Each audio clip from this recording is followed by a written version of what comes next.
Hello Taurus, Taurus Rising and Taurus Moon people. This is your weekly astrological and card forecast for the week starting January 23rd, 2017. And a quick reminder for you guys, remember that I've got another astrology webinar up. If you missed the other one, there's another one coming up here on Thursday. You can register for it at my website, integrativemysticism.com. It would be, it's going to be a little bit earlier, I think, than the last one. It's not the same time. I think it's earlier. Check on my website. Go to my website and find out. We're going to be talking all about synastry, compatibility, karmic relationships, and all kinds of things like that. So it's going to be, it was a lot of fun at the first one, so if you did miss it, you can catch this one this time around. Now, what's going on with your astrology this week? Well, we've got a completely different turnaround than we do from last week. Last week we had Mars crossing Chiron, and everyone was just a little bit sore, had a bit of chip on their shoulder, and was highly reactive. This week it's different. We've got Venus crossing Chiron on Tuesday and Wednesday, and it's all about patching things up. It's all about actually clearing things. It's all about actually working on forgiving and forgetting, and maybe even settling some unfinished or old business or old grudges for good. And this is going on in your friendship zone in the 11th house. Because when Chiron and Venus come together, it's time to be actually patching things up. Where's a long-standing dysfunction in a friendship among your friends? Where is a long-standing issue, whether it's with communication? Maybe it's not even what we're saying, it's how we say it. Some people are very antagonistic on accident.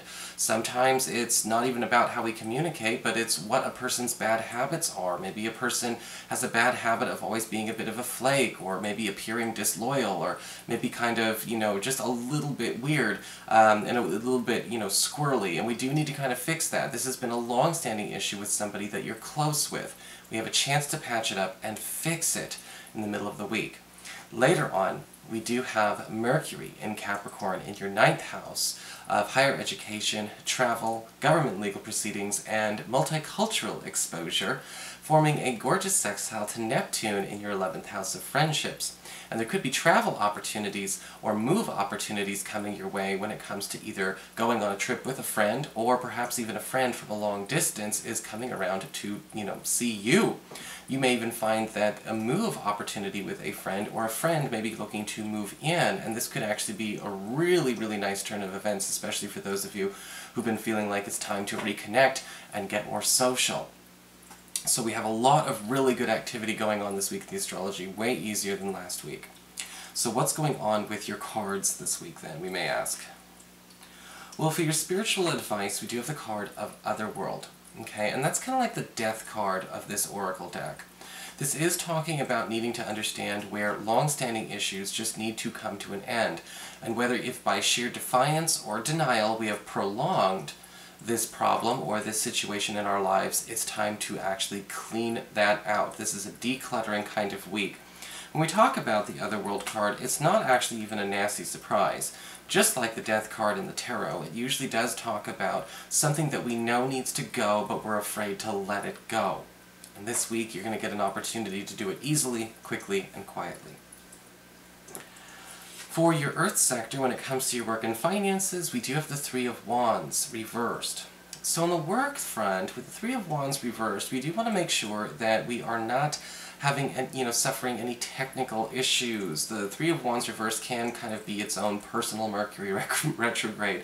There may be some issues going on with an email or a phone call that either never gets there or never happens. And this could even be an issue for those of you looking for new work. The nice thing about the Three of Wands reversed, though, is that it's not a permanent problem if we want to actually go and fix it.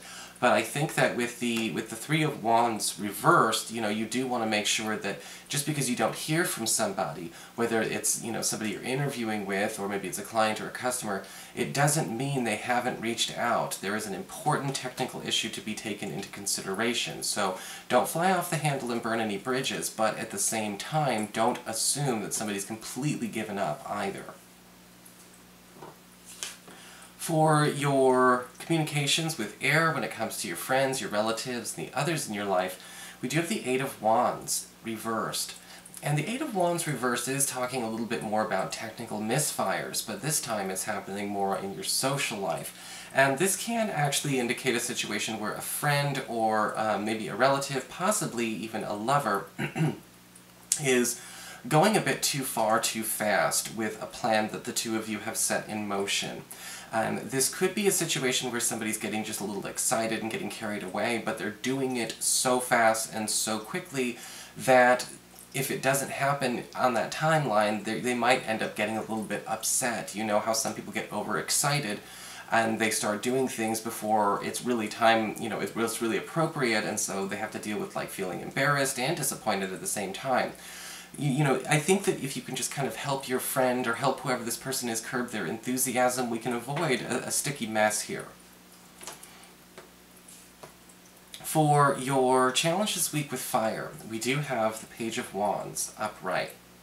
And this card is saying that, again, you have to be able to pay attention to where you've got to kind of initiate or reinitiate more this week, because the challenge with the Page of Wands usually does indicate here, again, not only listening, see how he's listening, not only listening for signals, but also listening for silence. Because silence this week is not indicative of disinterest. There's something else going on. There's something else blocking our communications at this point in time. And we can fix it. The Page of Wands upright as a challenge can also indicate a need for you to be more, to take your turn to reach out. You know how sometimes we always end up in situations with friends and family members where it's like, we really should hang out more, we really should call, I guess it's my fault too for not talking. Well, that's always true, but I think that this is the week where a lot of you Taurus people need to be doing the reaching out. If you've been waiting for other people to make you feel included, no, you've got to be the inviter. For your emotions with water and your romantic life, we do have the Two of Cups upright. Gorgeous card for love and romance, because this is talking about a lot of heart-to-hearts and a lot of soul bonding going on this week. For those of you who are currently coupled, you and your sweetheart are actually going to be more like reigniting the fire between the two of you, and maybe even finding out even more secrets and more ways to get to know each other. Your partner may be willing to actually share more intimate details from their past that you don't even know about yet. Things from childhood, things from their family, things about, you know, about that. I also like the Two of Cups because whatever information is shared is, again, bringing everybody closer. We're seeing each other with a lot more depth, which is actually very necessary, because sometimes we forget how much depth there is in our other when we are in a partnership. When it comes to the single Tauruses, the Two of Cups upright pretty much carries the same meaning, only this time it's talking about somebody brand spanking new in your life. And for those of you currently dating, well, we may actually have an opportunity to discuss becoming official. So that is your forecast, Taurus. I hope you enjoyed it. If you did, please like, share, and subscribe. You know I appreciate it. And of course, if you'd like to get a session, you can always follow the links below, or go to integrativemysticism.com.